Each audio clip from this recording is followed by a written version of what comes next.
नमस्कार, मैं हूँ शालिनी और आप देख रहे हैं BBN भव्य भारत न्यूज।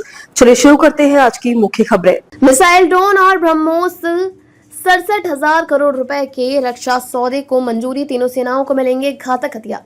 रक्षा खरीद परिषद DAC ने तीनों सेनाओं की सैन्य ऑपरेशन क्षमता में बढ़ोतरी के लिए लगभग 67,000 करोड़ रुपए के रक्षा उपकरणों हथियारों की खरीद की आवश्यकता के प्रस्ताव को मंगलवार को मंजूरी दे दी है। इसके तहत सेना की रात्रि इन्फेंट्री क्षमता में इजाफे के लिए थर्मल इमेजर, तो नौसेना के लिए ब्रह्मोस फायर कंट्रोल सिस्टम और लॉन्चर से लेकर Barak 1 point defence missile system का उन्नयन किया जाएगा।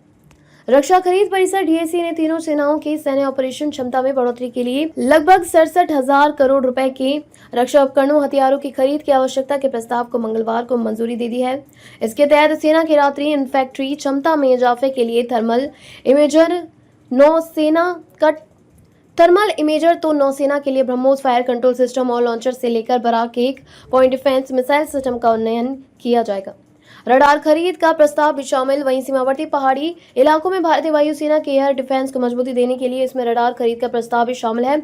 वहीं युद्ध के बदलते आयामों के मद्देनजर तीनों सेनाओं के लिए मध्यम ऊंचाई वाली लंबी दूरी के MLE remotely piloted aircraft RPA की खरीद भी की जाएगी। रक्षा मंत्री राजनाथ सिंह की अध्यक्षता में DAC की मंगलवार को हुई बैठक में सेनाओं के लिए इन रक्षा उपकरणों व हथियारों की खरीद की आवश्यकता के 67,000 करोड़ रुपए के विभिन्न प्रस्तावों को स्वीकृति दी गई है। थर्मल इमेजर आधारित ड्राइवर नाइट साइट। रक्षा मंत्रालय के अनुसार इसमें सेना के लिए थर्मल इमेजर आधारित ड्राइवर नाइट साइट की खरीद की स्वीकृति दी गई है। इसमें सेना के BMP की रात्रिकालीन ड्राइविंग क्षमता में वृद्धि होगी और मैकेनाइज्ड इन्फेंट्री को बेहतर गतिशीलता मिलेगी। नौसेना के लिए compact autonomous surface craft BrahMos fire control system और लॉन्चर की खरीद की जाएगी।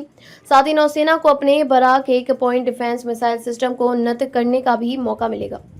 कॉम्पैक्ट ऑटोनोमस सरफेस क्राफ्ट की खरीद से भारतीय नौसेना को पनडुब्बी रोधी युद्ध अभियानों में खतरों का पता लगाने, उनका वर्गीकरण करने और उन्हें निष्क्रिय करने की क्षमता प्राप्त होगी। ऑपरेशन सिंदूर के बाद सैन्य बलों की ताकत में बहुआयामी इजाफा करने के महसूस की जा रही है। जरूरत के बीच DAC ने इस रक्षा खरीद प्रस्ताव का अनुमोदन किया है। रक्षा मंत्रालय के अनुसार DAC ने जिन हथियारों की खरीद की आवश्यकता प्रस्ताव को मंजूरी दी है उनमें भारतीय वायुसेना के लिए पर्वतीय रडारों की खरीद शामिल है।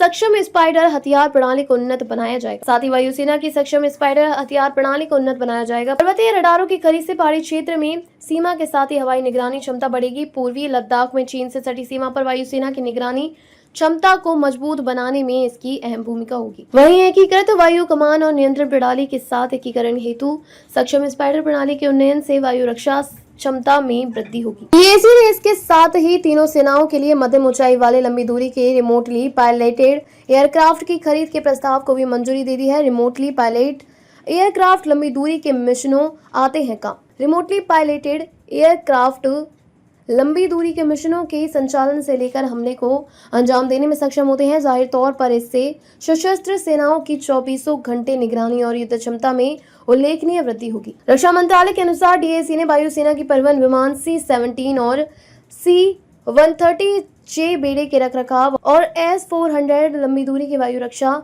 मिसाइल प्रणाली के व्यापक वार्षिक रखरखाव का अनुबंध करने के प्रस्ताव।